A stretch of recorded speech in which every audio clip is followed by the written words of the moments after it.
This morning we're going to discuss what the Course in Miracles refers to as the rock on which salvation rests. There's a section called the rock of salvation. The rock on which salvation rests is the idea that nobody loses and everybody wins. In other words, it's the Course's answer to the ego's belief in sacrifice, which is a belief in one or the other. If I'm to achieve peace, someone else has to be vanquished. If I'm to demonstrate my innocence and sinlessness, somebody has to be proven to be sinful. It's always one or the other. And the origin of this thought, which really is the core of everyone's thought system, therefore it's the core of the world in which we live, is the belief right at the beginning that the separation from God actually occurred. And that is the ontological or the original one or the other.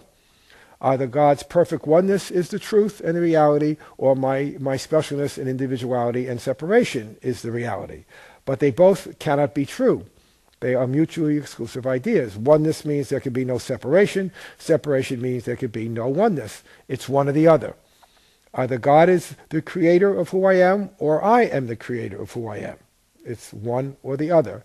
And if I exist, as we all believe we do, then it means that God, who can be defined as this living and loving oneness, no longer exists. And since that's the core of the thought system that gave rise to the ego, it's the core of the thought system that made the world, and it's the core of the thought system that got fragmented, and each and every separated or seemingly separated fragment of the sonship contains within it this core ego belief of one or the other. But we all have right minds as well, and the right-minded thought system is based on the principle of together or not at all.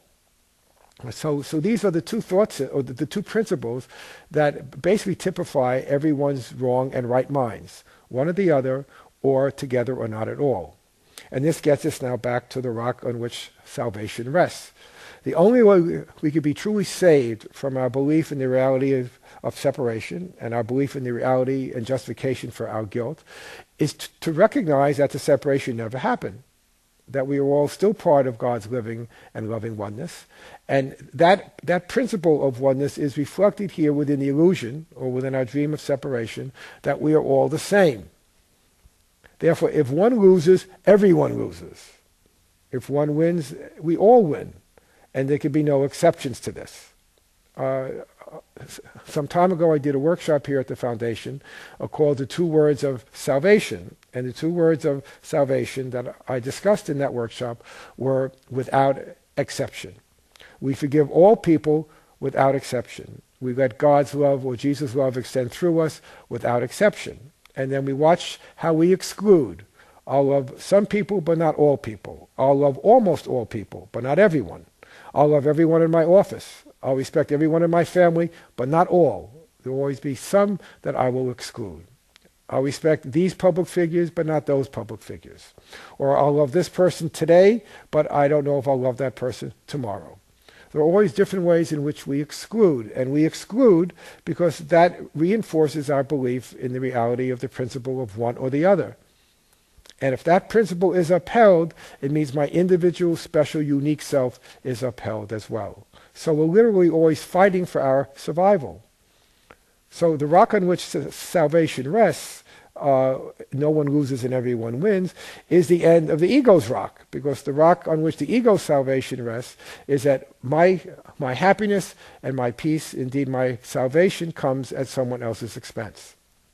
Again, it's one or the other. So if I'm truly serious about living this course and practicing its principles, then I must put into practice, I must put into application my awareness of how I seek to exclude.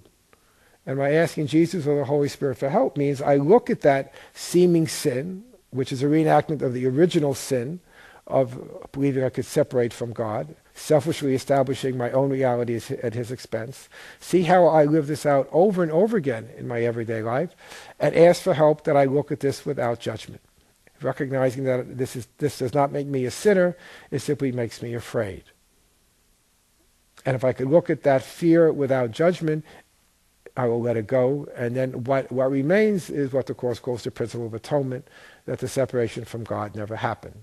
And within that principle, I am now free to embrace all people without exception. And that's the rock on which salvation rests.